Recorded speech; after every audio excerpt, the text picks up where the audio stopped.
কুল্লু নাফসিন যায়িকাতুল মাউত। সকল প্রাণীকেই মৃত্যুর স্বাদ গ্রহণ করতে হবে।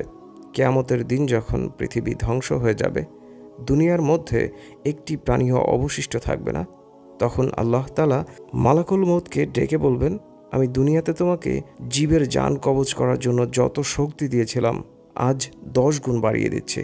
দুনিয়াতে রূহ কবজ করার সময় তুমি প্রাণীকুলকে যত কষ্ট দিয়েছ, তার থেকেও 10 গুণ বেশি কষ্ট দিয়ে আজ তুমি ইবলিসের জান কবজ করবে।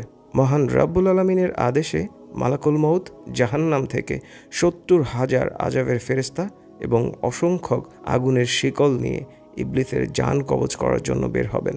ইবলিস যখন বুঝতে পারবে যে মালাকুল মউত তার জান কবজ করার জন্য এসেছে, তখন সে দ্রুত গতিতে দুনিয়ার এক প্রান্ত থেকে অন্য প্রান্তে ছোটাছুটি করতে থাকবে। মালাকুল মউত খুব সহজেই তাকে ধরতে পারবে না। ইবলিসকে ধরতে না পেরে মালাকুল মউত ভীষণ রাগান্বিত হয়ে জোরে হুঙ্কার দেবেন। যদি দুনিয়ার মধ্যে কোনো মানুষ ও জিন জাতি তখন বেঁচে থাকত, এই ভীষণ হুঙ্কারের শব্দে সবাই মৃত্যুর কোলে ঢলে পড়ত। ইবলিস মৃত্যু ভয়ে দুনিয়ার এক প্রান্ত থেকে অন্য প্রান্তে ছোটাছুটি করতে করতে শেষ পর্যন্ত আদম আলাইহিস সালামের কবরের নিকটে এসে দাঁড়াবে। দাঁড়িয়ে বলবে, হে আদম, তোমার জন্যই আজ আমার এই খারাপ অবস্থা।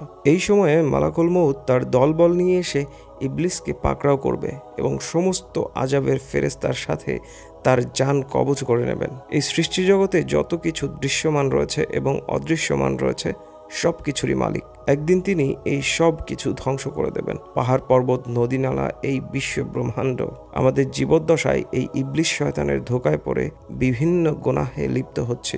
এই ইবলিস শয়তানকেও একদিন আল্লাহ তাআলা ধ্বংস করে দেবেন। আল্লাহ তাআলা আমাদের সবাইকে হেফাজত করুন, আমিন।